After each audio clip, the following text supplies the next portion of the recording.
ಇನ್ನು ಎಂಎಲ್ಸಿ ಸೂರಜ್ ರೇವಣ್ಣ ಆರೋಪ ಮುಕ್ತರಾಗಿ ಬರ್ತಾರೆ. ಹಾಸನದಲ್ಲಿ ಸೂರಜ್ ಪರ ವಕೀಲ ಪೂರ್ಣಚಂದ್ರ ಹೇಳಿಕೆ ಕೊಟ್ಟಿದ್ದಾರೆ. ಜಾಮೀನು ರಹಿತ ಕೇಸ್ ಆಗಿರೋದ್ರಿಂದಾಗಿ ಸೂರಜ್ ರೇವಣ್ಣರನ್ನ ಭೇಟಿ ಮಾಡೋದಕ್ಕಾಗಿಲ್ಲ. ಅವರ ವಿರುದ್ಧ ಜಾಮೀನು ರಹಿತವಾಗಿರುವಂತಹ ಕೇಸ್ ದಾಖಲಾಗಿರೋದ್ರಿಂದಾಗಿ ಸೂರಜ್ ರೇವಣ್ಣನನ್ನ ಭೇಟಿ ಮಾಡೋದಕ್ಕಾಗಿಲ್ಲ. ಸೂರಜ್ರನ್ನ ಬೆಂಗಳೂರಿನಲ್ಲಿ ಜಡ್ಜ್ ಮುಂದೆ ಹಾಜರುಪಡಿಸ್ತಾರೆ. ಪಿಟಿಷನ್ ಫೈಲ್ ಮಾಡಿದ ನಂತರ ಅವರನ್ನ ನಾವು ಭೇಟಿ ಮಾಡ್ತೀವಿ. ನ್ಯಾಯಾಧೀಶರ ಮುಂದೆ ಹಾಜರುಪಡಿಸ್ತಾರೆ. ಅದಾದ ಬಳಿಕ ಪಿಟಿಷನ್ ಫೈಲ್ ಆಗುತ್ತೆ. ಪಿಟಿಷನ್ ಫೈಲ್ ಮಾಡಿದ ನಂತರ ನಾವು ಅವರನ್ನ ಭೇಟಿ ಮಾಡ್ತೀವಿ.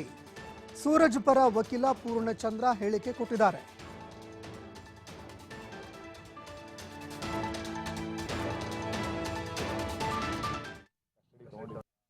ಏನು ವಿಚಾರ ಅಂತೆಲ್ಲ ಕೇಳಿದ್ವಿ.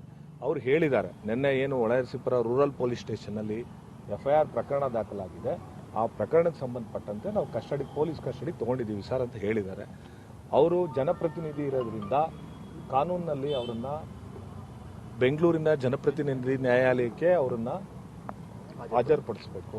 ಇವತ್ತು ಸಂಜೆ ಒಳಗಡೆ ಅವರು ಬೆಂಗಳೂರಿನ ಜನಪ್ರತಿನಿಧಿ ನ್ಯಾಯಾಲಯಕ್ಕೆ ಹಾಜರುಪಡಿಸ್ತಾರೆ. ಮುಂದಿಂದು ನಾವು ಕಾನೂನಿನಾತ್ಮಕವಾದಂತಹ ಏನು ಪರಿಹಾರಗಳಿದೆ ಅದನ್ನು ನಾವು ಪೊಲೀಸ್ ಅವ್ರಿಗೆ ಹೇಳಿದ್ದಾರೆ. ಸಂಪೂರ್ಣವಾಗಿ ಅವರು ತನಿಖೆ ಸಹಕರಿಸ್ತಿದ್ದಾರೆ ಅಂತ ಹೇಳಿದ್ದಾರೆ.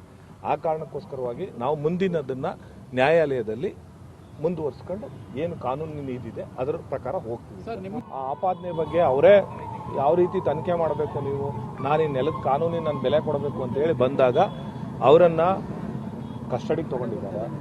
ಕಸ್ಟಡಿಲಿದ್ದಾಗ ನಾವು ಅವರನ್ನು ನೋಡಲಿಕ್ಕೆ ಬರಲ್ಲ. ನಾವು ಕೇಳಿದ್ವಿ ಯಾವ ಕಾರಣಕ್ಕೋಸ್ಕರ ಏನು ಅಂತ ಪೊಲೀಸವ್ರು ಕೇಳಿದ್ವಿ. ಅವರು ಪೊಲೀಸ್ ಕಸ್ಟಡಿಯಲ್ಲಿ ಇದ್ದಾರೆ ಅಂತ ಕೇಳಿದ್ರು. ಮಾಹಿತಿ ಎಲ್ಲ ಕೇಳಿದ್ವಿ, ಯಾತಕ್ಕೋಸ್ಕರ ನೀವು ಅವರನ್ನು ಕಸ್ಟಡಿ ತೊಗೊಂಡಿದ್ದೀರಾ, ಏನು ವಿಚಾರ ಅಂತೆಲ್ಲ ಕೇಳಿದ್ವಿ.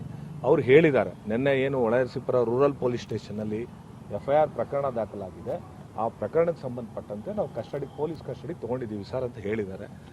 ಅವರು ಜನಪ್ರತಿನಿಧಿ ಇರೋದ್ರಿಂದ ಕಾನೂನಿನಲ್ಲಿ ಅವರನ್ನ ಬೆಂಗಳೂರಿನ ಜನಪ್ರತಿನಿಧಿ ನ್ಯಾಯಾಲಯಕ್ಕೆ ಅವರನ್ನು ಹಾಜರುಪಡಿಸಬೇಕು. ಇವತ್ತು ಸಂಜೆ ಒಳಗಡೆ ಅವರು ಬೆಂಗಳೂರಿನ ಜನಪ್ರತಿನಿಧಿ ನ್ಯಾಯಾಲಯಕ್ಕೆ ಹಾಜರುಪಡಿಸ್ತಾರೆ.